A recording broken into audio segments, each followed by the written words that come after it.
আপনারা কিছু মনে করবেন না, আজকে আমি একটু পরিষ্কার করে আমি কথা বলতে চাই।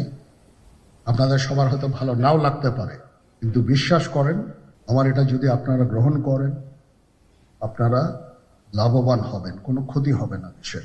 আমার অন্য কোনো আকাঙ্ক্ষা নাই, আমার একটাই আকাঙ্ক্ষা, দেশ এবং জাতিটাকে একটা সুন্দর জায়গায় রেখে ছুটি করা।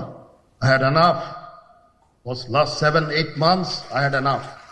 আমি চাই দেশ এবং জাতিকে একটা সুন্দর জায়গায় রেখে আমরা সেনানিবাসে ফেরত আসব।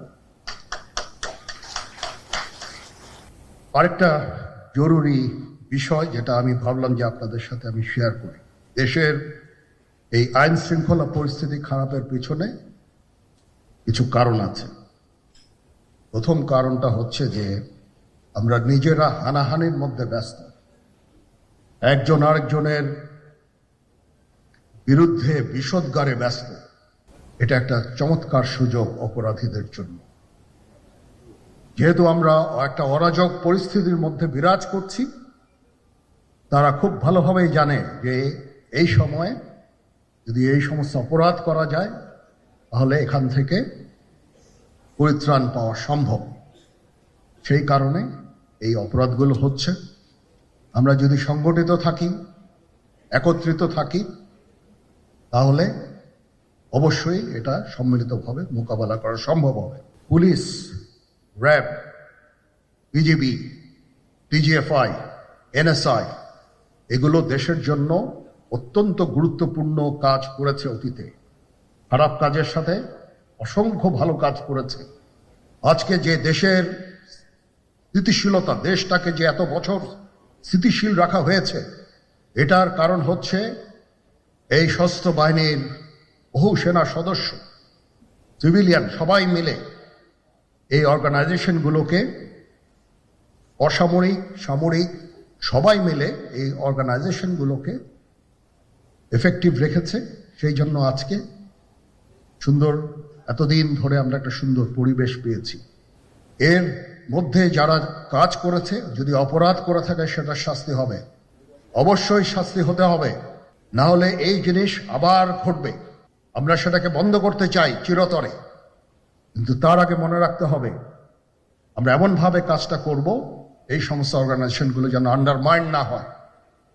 আজকে পুলিশ সদস্য কাজ করছে না, একটা বিশাল বড় কারণ হচ্ছে অনেকের বিরুদ্ধে মামলা, অনেকে জেলে।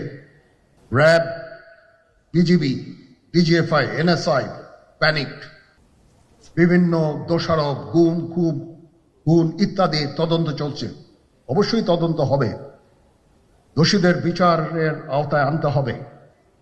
এমনভাবে কাজটা করতে হবে যেন এই অর্গানাইজেশনগুলো আন্ডারমাইন না হয়।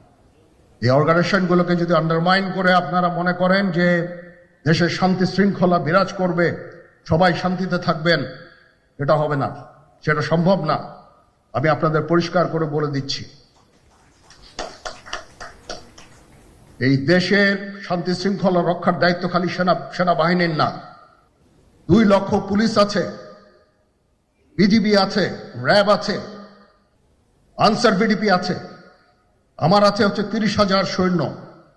এদেরকে আমি এই যে একটা বিরাট ভয়েড, আমি এই 30,000 সৈন্য দিয়ে আমি কিভাবে এটা পূরণ করব?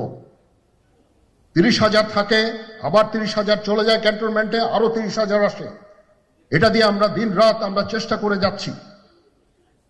এখানে যে সমস্ত উচ্ছৃঙ্খল কাজ হয়েছে সেটা আমাদের নিজস্ব তৈরি, এটা আমাদের নিজস্ব ম্যানুফ্যাকচার, আমরা নিজস্ব এইগুলো তৈরি করেছি। এই বিপরীতমুখী কাজ করলে এসে কখনো শান্তি শৃঙ্খলা আসবে না।